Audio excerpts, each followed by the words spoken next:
evening, bitch. Or should I say, witch? It's Halloween. Happy Halloween. I can see you carving your pumpkin there. I must say I am prepared for Halloween too. You can see my lovely pumpkin background behind me, and even my laptop has got some tree and sort of autumnal to winter Halloween themed vibes going on.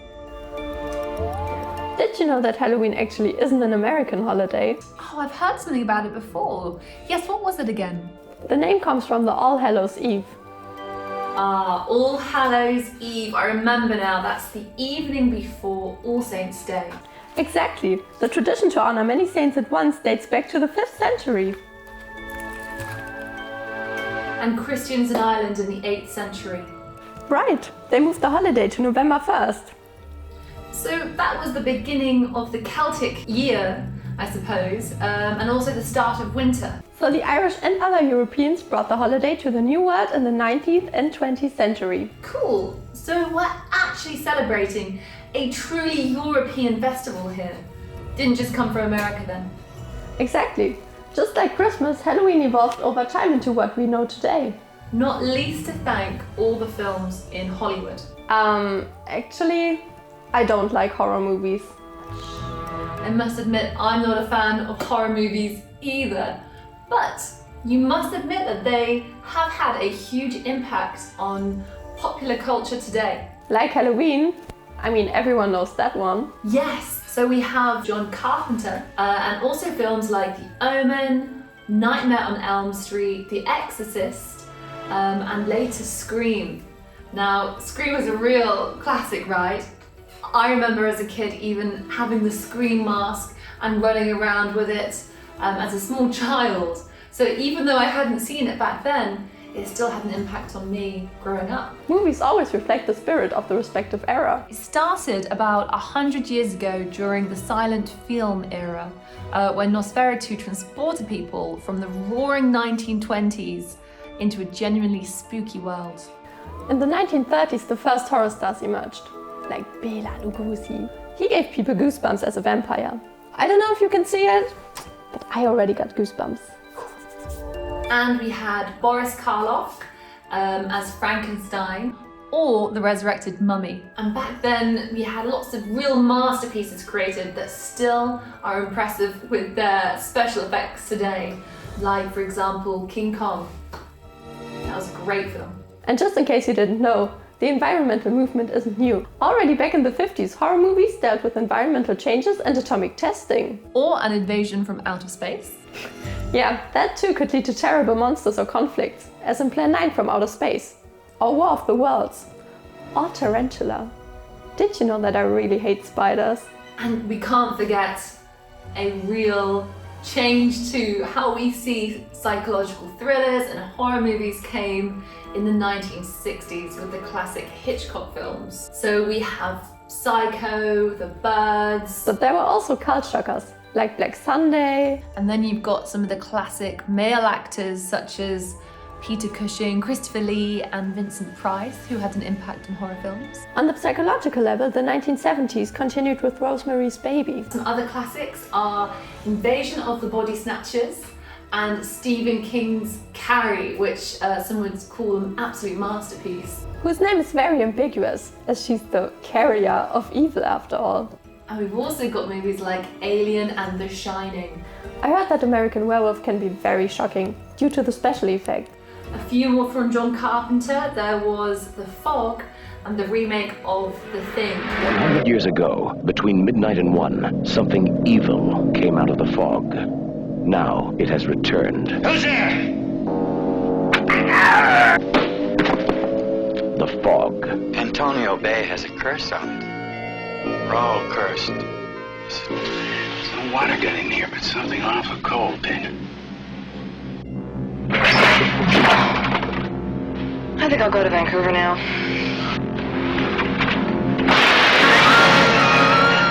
Of course, Halloween. In the dark of the night, something strange is going on.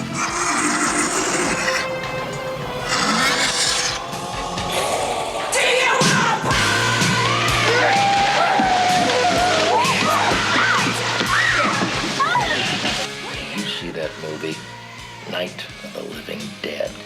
shot. They ship those bodies. Well, say hello. The dead have risen from the grave. Mister, there's 100 of those things out there. How many did you say? 100?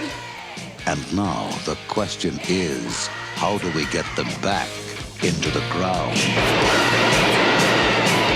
Bert, Frank, we have a little problem. 4 left, 10 right.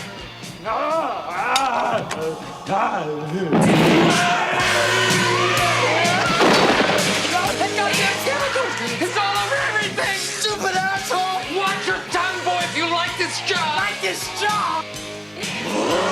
Brain.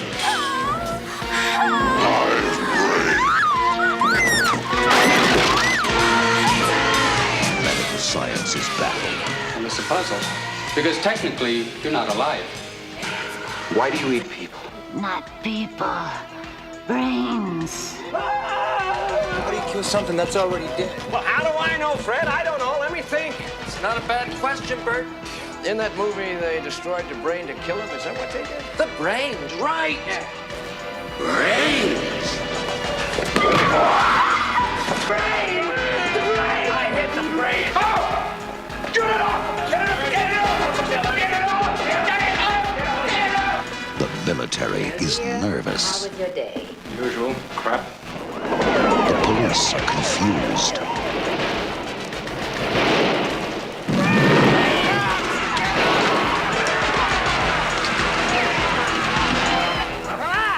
Send more cops. I fear that the only way to stop those possessed by the spirits of the book is through the act of bodily dismemberment.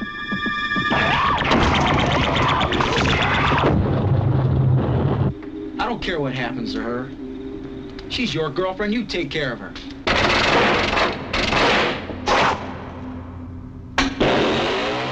And by the way, Sam Raimi's Cult, the Evil Dead series, started here too.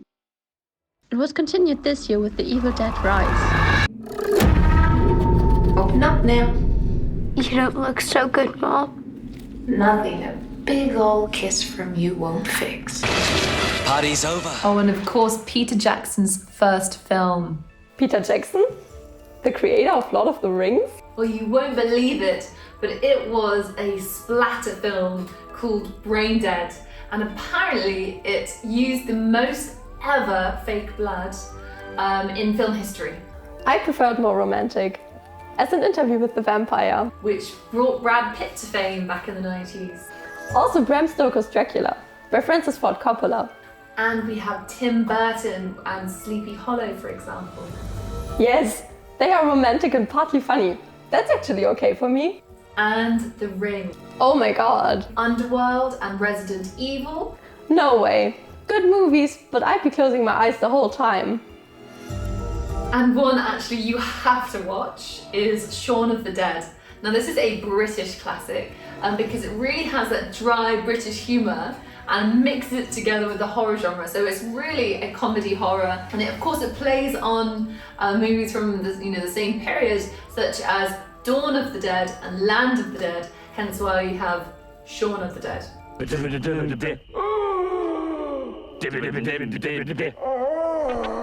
I found Zombieland or Scout's Guide to the Zombie Apocalypse pretty funny.